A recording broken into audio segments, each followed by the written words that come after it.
Unang-una po, kung naririnig man po ako ni Papa, gusto ko lang po humingi ng tawad. Alam ko pong huli na po para humingi ng tawad kay Papa dahil ganyan po yung ngayon po nilalamayan na po si Papa. Alam ko pong huli na po yung lahat.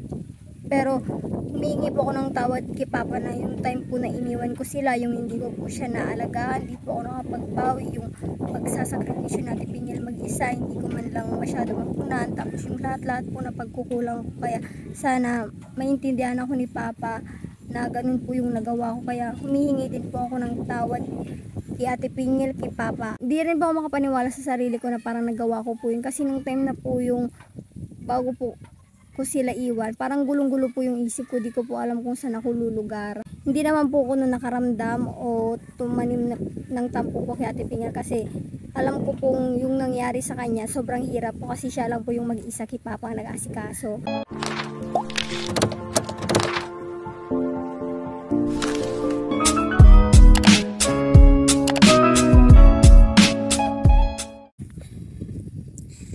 So yun mga kalinga pa, ayun na dito tayo kay at kausapin natin si Vika, yung bunsong kapatid ni Pinyal. Ilang taon ka na nga pala? 16 po. 16 years old. Sa ngayon saan kayo nakatira? Sa ngayon po, dun po sa may Bataan po, Balanga, Bataan. Balanga, Bataan. Opo. Ano yung trabaho mo dun? Ay, actually po, si Angelo lang po yung nagtatrabaho doon. Yung iyong kinakasama? Opo. Ilang taon na ba siya? 20 po. 20. Opo. Ano yung trabaho niya doon? Tagaluto po. Isang kusinero, gano'n. Opo, kusinero. Ilang month na ba kayo nagsasama? 8 po, 8 buwan pa lang po. 8 months. May anak na ba kayo? Wala pa po. So siyempre, may plano kayo, di ba?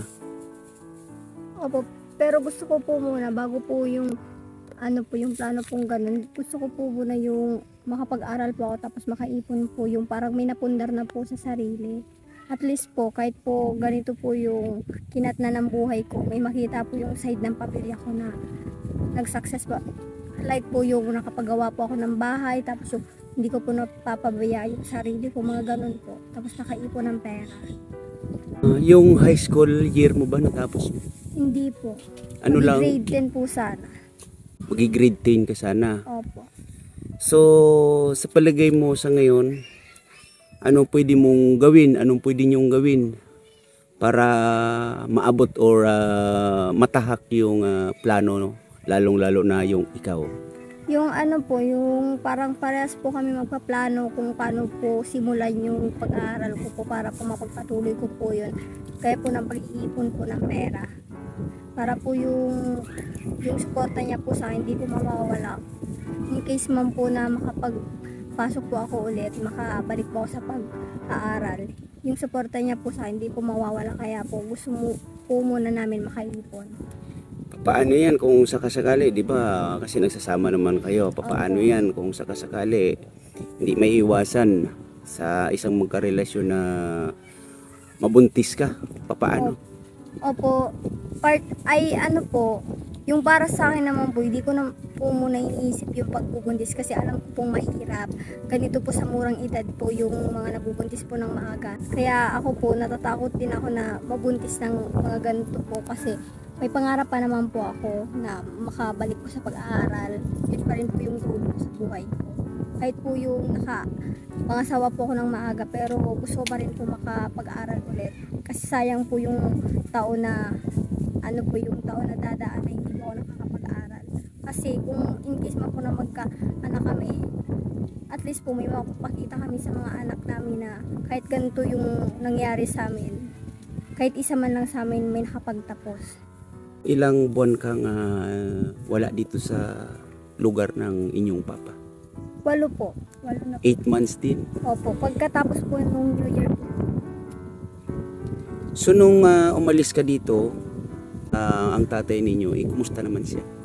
Nung time po yun, malakas-lakas po si Papa kasi po lagi pa naman po kami.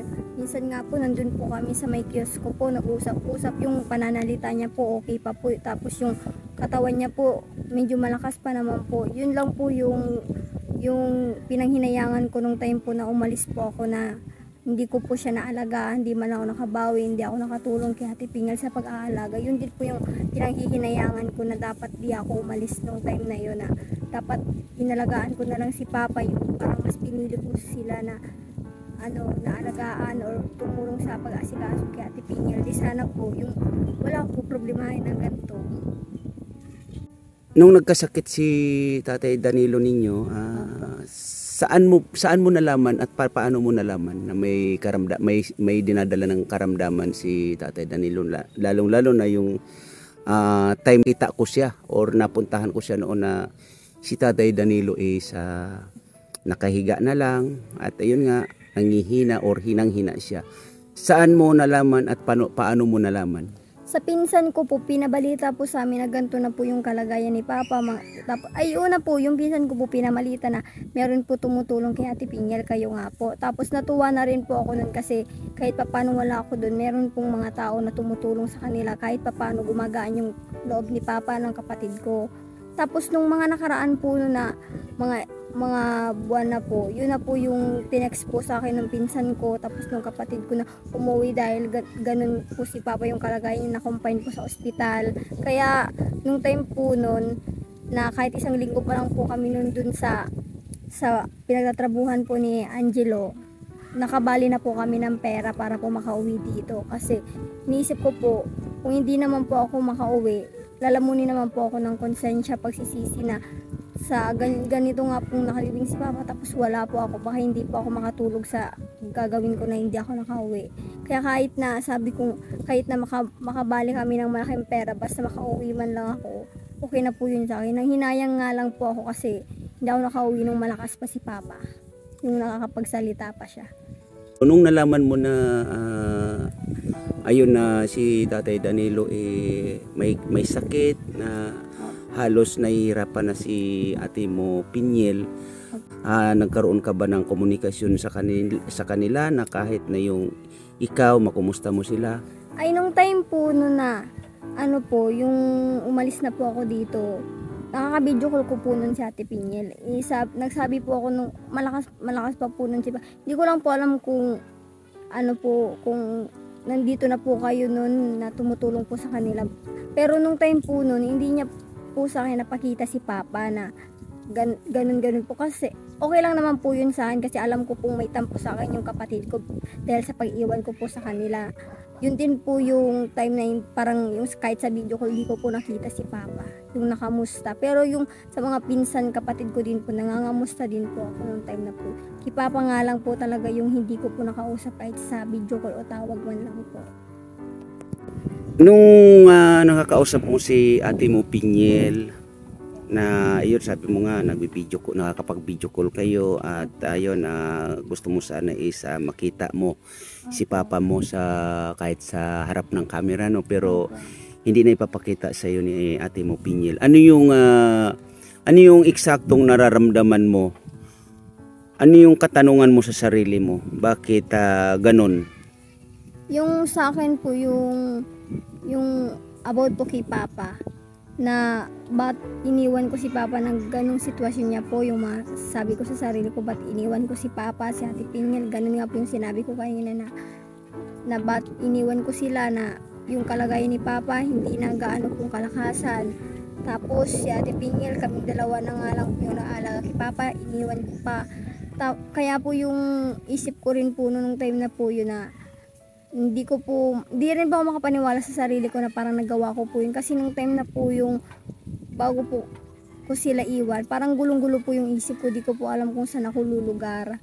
Kaya po yung time na po yun na po yung naiwan ko sila, tapos nakita ko yung mga vlog niya po, tapos yung si Papa na kumakanta, tapos din po hinahanap ako, parang sobrang nalungkot din po ako, tapos naawa dahil yun po yung kalagayan nila nung time na po yun. Tapos yung si Ate Pinyel po, yun yung parang nahihirapan po siya na gano'n, na mag-isa lang po siyang nag-aalaga kay Papa.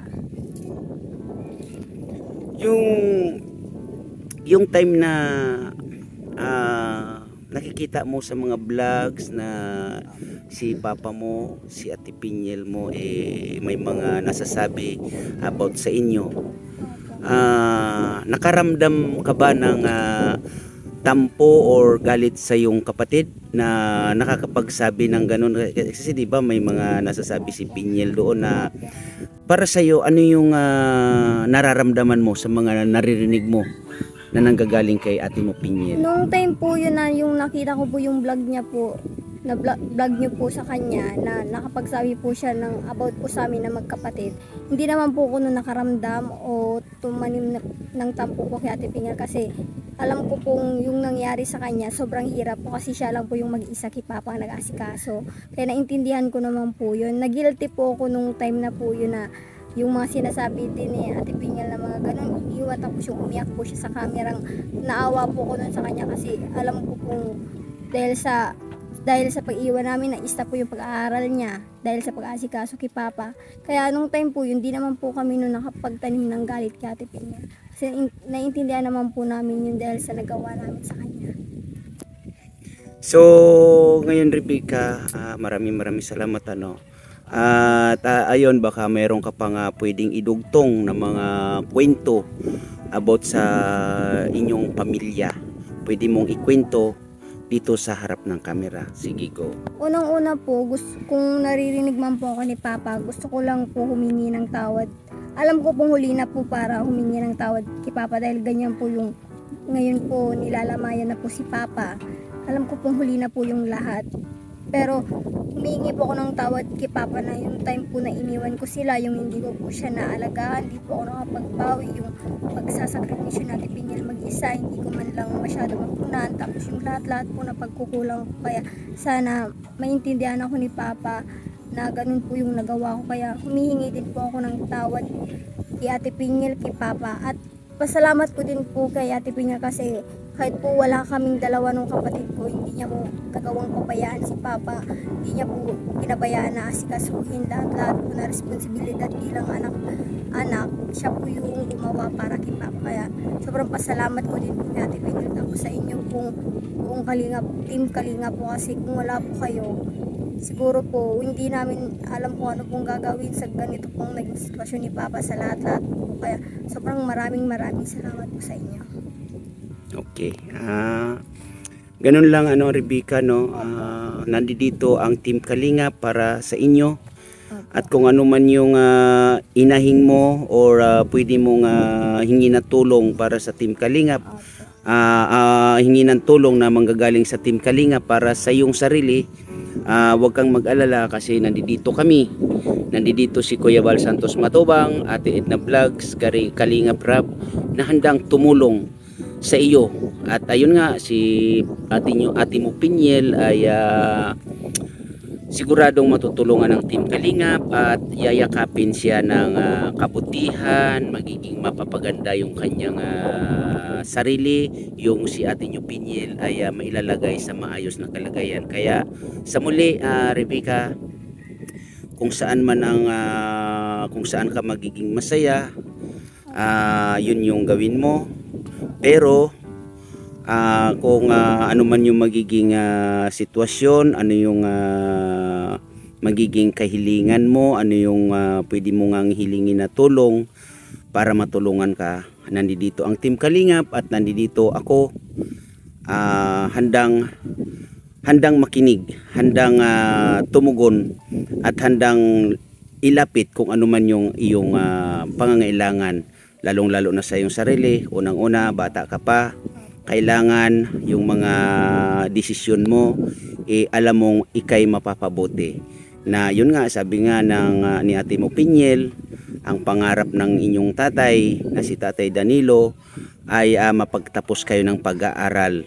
Pero nang dahil na rin sa kahirapan ay hindi niya nagawa. Kaya sa ngayon na si Tatay Danilo, yan na inyong papa, ay pumanaw na, kayo mismo sa mga sarili ninyo, sa mga desisyon ninyo, ilagay ninyo sa tama na kailangan kayo ay mapapabuting lahat. Unang-una, ikaw, bunso ka ni Pinyel, at si ate nyo naman, yung inyong panganay ay mayroon ng anak, at alam ko naman nasa mabuti na siyang kalagayan sa ngayon, na kahit na mahirap yung sitwasyon, Pero at least meron siyang karamay sa kanyang pamumuhay na kasama ng kanyang pamilya. Kaya sa muli, Rebecca, sana hindi ito ang sana masundan pa yung ating mga pag-uusap sa ganitong sitwasyon. At yun nga, inuulit ko, kung anong tulong ang kailangan mo